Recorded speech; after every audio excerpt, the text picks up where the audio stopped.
पप्पू हे पप्पू ले पप्पू दे पप्पू ए पप्पू दे पप्पू ले पप्पू हे पप्पू। अरे यही तो पप्पू है, पप्पू पास हो गया। पप्पू यादव धर्म की राजनीति, जात की राजनीति, अगड़े पिछड़े की राजनीति नहीं करता है। पप्पू यादव जो राजनीति करता है वो इंसानियत की राजनीति करता है, मानवता की राजनीति करता है, लोगों की आवाज बनने की राजनीति करता है, लोगों की समस्याओं को निदान कराने की राजनीति करता है, लोगों की आवाज हम सफर बनकर चलने का काम करता है।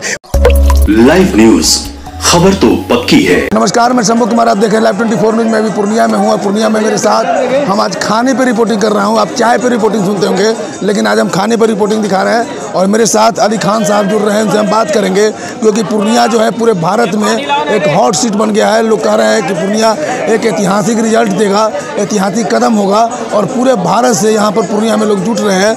यहाँ तक कि एक पप्पू यादव के लिए, एक पप्पू यादव के खिलाफ में सारे लोग खड़े हो गए हैं। सर, सबसे पहले आपका स्वागत है मेरे चैनल में। और बात यह है कि आखिर पूर्णिया में ऐसी क्या बात हो गई या पप्पू यादव में ऐसी क्या बात हो गई कि जितने भी विरोधी पार्टी हैं सभी यहाँ पर पहुँच चुके हैं और कैंपेन कर रहे हैं, रोड मार्च कर रहे हैं। सब दूसरे जगह का छोड़कर के यहाँ पर रोड मार्च कर रहे हैं। हम बात करें तेजस्वी यादव की, तेजस्वी यादव रोड मार्च कर रहे हैं। ऐसी पप्पू यादव में क्या दिख गया उनको कि पप्पू यादव कटकने लगा? सबसे पहले लाइव 24 न्यूज़ को बहुत बहुत बधाई कि आपने बहुत ही बेहतरीन प्रश्न रखा है। हम आपको बहुत बहुत बधाई देते हैं। आपका प्रश्न है कि पप्पू यादव में ऐसा क्या दिख गया कि सारे लोग इनके पीछे पड़े। तो भैया आप ये समझिए, नेता बनना बहुत आसान है, बेटा बनना आसान नहीं है। लोगों का मसीहा बनना आसान नहीं है, लोगों की दर्द बांटना आसान नहीं है। एसी गाड़ी में घूमना आसान है, इस चिलचिलाती धूप में चलना आसान नहीं है। बाढ़ की पानी में, छाती भर पानी में घुसकर लोगों की सेवा करना आसान नहीं है।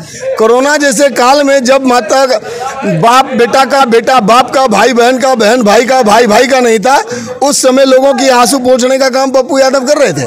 आपने कहा सब लोग, अरे आप समझिए ना, एक निर्दलीय प्रत्याशी माननीय पप्पू यादव जी को परेशान करने के लिए, उन्हें हतोत्साहित करने के लिए विधायक, मंत्री, उप मुख्यमंत्री, मुख्यमंत्री, प्रधानमंत्री, पूरा तंत्र, पूरा सिस्टम सीधा लगा हुआ है। हे पप्पू ले पप्पू दे पप्पू ए पप्पू दे पप्पू ले पप्पू हे पप्पू। अरे यही तो पप्पू है, पप्पू पास हो गया। पप्पू पास हो गया एकदम, जा रहे। ये 26 अप्रैल के चुनाव के बाद 4 दिन को जो रिजल्ट आएगी, क्या ये एक रिकॉर्ड बहुमत से ऐतिहासिक कदम आप लोग उठा रहे हैं? ऐतिहासिक कदम का मतलब रिजल्ट के साथ साथ क्या यहाँ से पूर्णिया के लोग जाति को बंधन को तोड़ेंगे, धर्म के बंधन को तोड़ेंगे, जो बिहार जाति और धार्मिक बुनियाद पर यहाँ राजनीति होती है? सबसे पहले मैं आपको बता दूं, रिकॉर्ड की बात आपने किया, हिंदुस्तान में सबसे ज़्यादा रिकॉर्ड मत से पप्पू यादव जी, माननीय पप्पू यादव जी चुनाव जीते थे नारियल का छाप से। वो अपना ही रिकॉर्ड खुद तोड़ेंगे। अब रही दलगत की बात, तो आप देखिए ना, बौखलाहट देखिए। एक व्यक्ति आता है अपनी प्रत्याशी के लिए वोट मांगने के लिए और वो कहता है इसको नहीं तो उसको, उसको नहीं तो इसको। एक था चाचा, दूसरा था भतीजा। ठीक, पहले भतीजा पूछा सदन में, चाचा का गारंटी कौन? लिख के दो कि चाचा का गारंटी कौन। अब चाचा कह रहा है हाँ भाई चाचा, हाँ भतीजा। चाचा चले गए लुढ़क के उधर। अब भतीजा कह रहा है इसको नहीं तो उसको। तो दोनों तो वही है ना भाई, ये दोनों एक ही थाली के चट्टा बट्टा है, एक ही सिक्के के दो पहलू हैं। माननीय पप्पू यादव जी अपार मतों से चुनाव जीतने जा रहे हैं, अपने ही रिकॉर्ड को तोड़ने जा रहे हैं। और जहां तक आपने धर्म और जाति की बात की है, तो मैं आपको बता दूं कि पप्पू यादव धर्म की राजनीति, जात की राजनीति, अगड़े पिछड़े की राजनीति नहीं करता है। पप्पू यादव जो राजनीति करता है वो इंसानियत की राजनीति करता है, मानवता की राजनीति करता है, लोगों की आवाज बनने की राजनीति करता है, लोगों की समस्याओं को निदान कराने की राजनीति करता है, लोगों की आवाज हम सफर बनकर चलने का काम करता है। उसी शख्स का नाम पप्पू यादव है, इसीलिए तो लोग परेशान हैं।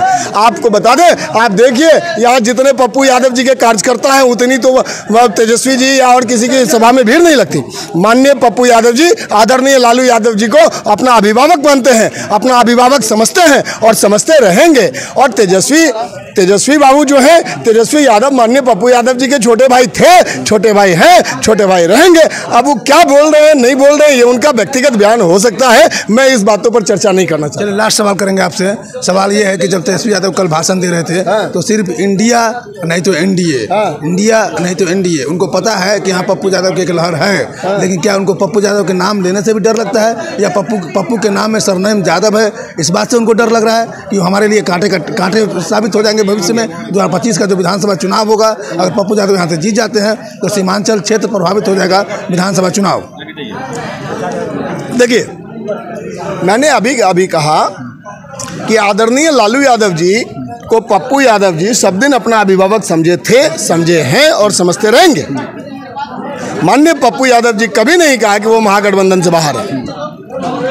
लोकतंत्र है, लोकतंत्र में जनता मालिक होती है और मालिक ने पप्पू यादव जी को अपना टिकट देकर, मालिक ने अपना टिकट देकर उनको चुनाव मैदान में लाया है।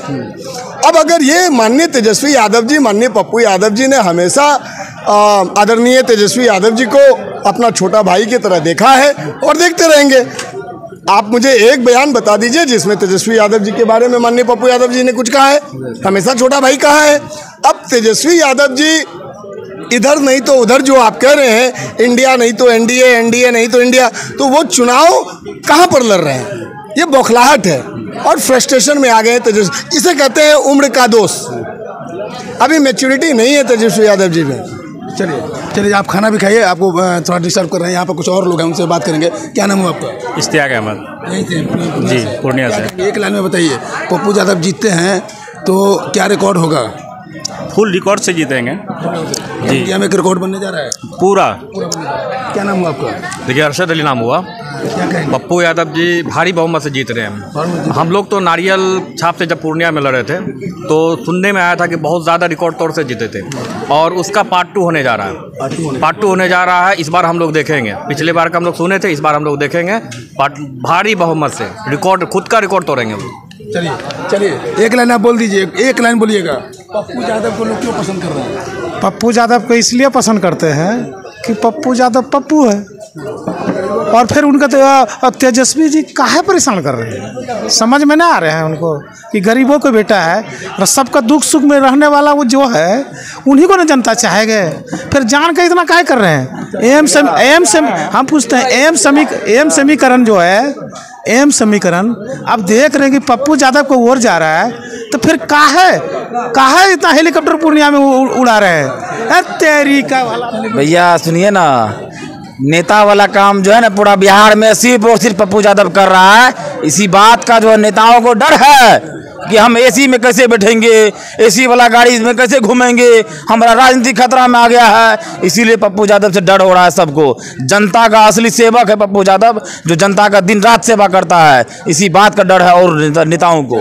क्या बात है, लोग कह रहे हैं जनता के सेवक है पप्पू यादव, और सही में नेता जो होते हैं जनता का सेवक होते हैं, और जनता का सेवा करने की भावना जो है पप्पू यादव में दिख रही है। वो दिख इस बात के लिए रहे कि जब वो सांसद रहे या न रहे, उनका क्षेत्र रहे या न रहे, उस क्षेत्र में भी जा करके वो काम करते हैं। चाहे पटना का बाढ़ग्रस्त एरिया हो या कोरोना काल की बात हो, वो साफ साफ कह दिए कि पूरे बिहार के जो जनता, बिहार के जो विद्यार्थी, जो भी जनता है जहाँ भी फंसे हुए हैं, वो हमारे बस में आकर के बिहार आ सकते हैं। ये निस्वार्थ भाव से सेवा करने के लिए जो निस्वार्थ भाव से कर रहे हैं, इसलिए पूर्णिया की जनता जो है पूरे पप्पू यादव की तरफ, पप्पू यादव से एक प्यार मोहब्बत से बात कर रहे हैं। और 26 अप्रैल को यहाँ मतगणना है और 4 जून का रिजल्ट है। 4 जून को रिजल्ट में आपको पता चलेगा एक ऐतिहासिक कदम कैसा उठ रहा है पूर्णिया से। मैं शंभू कुमार, कैमरा जर्नलिस्ट यशोधर शर्मा के साथ पूर्णिया। अगर मैं चैनल को लाइक और सब्सक्राइब नहीं किया तो लाइक और सब्सक्राइब करें।